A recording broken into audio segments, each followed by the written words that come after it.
pick up your phone to check a single message, and 3 hours later, you're still there.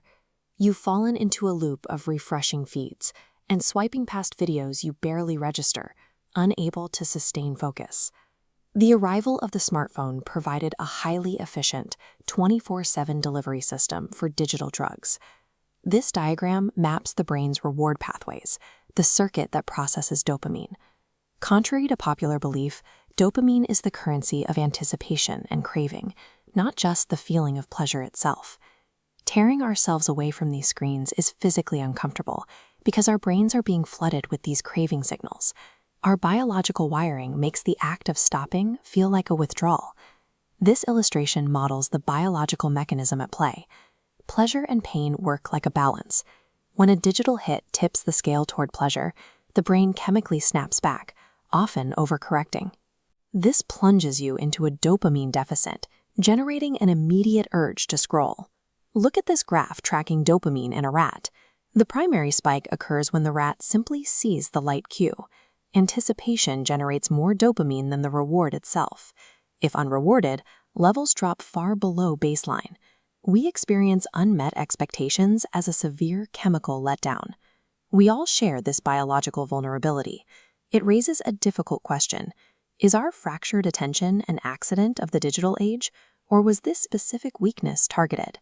The origins of our daily distraction can be traced back to Silicon Valley in the early 2000s, specifically to an elite program at Stanford University. Inside the Persuasive Technologies Lab, engineers studied how to embed behavioral modification techniques directly into code, training them to change user behavior without the user's awareness. The graduates of this lab became the key architects of the social internet, populating the core engineering teams of early startups like Facebook. The smartest minds of a generation designed these platforms to specifically erode self-control, turning psychological vulnerability into a core product feature. This matrix comes from a literal cookbook used by developers to manufacture compulsive habits.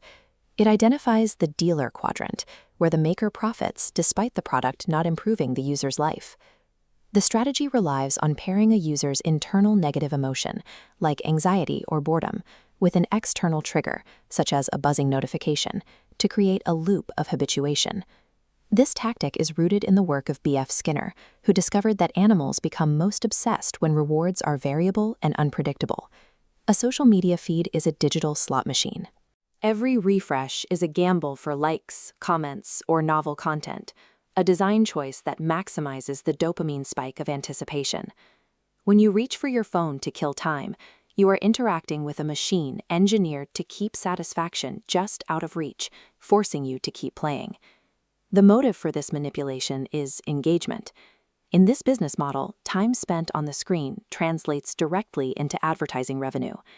To hold our attention, algorithms exploit negativity bias, a survival quirk making us instantly lock focus onto anger or threats.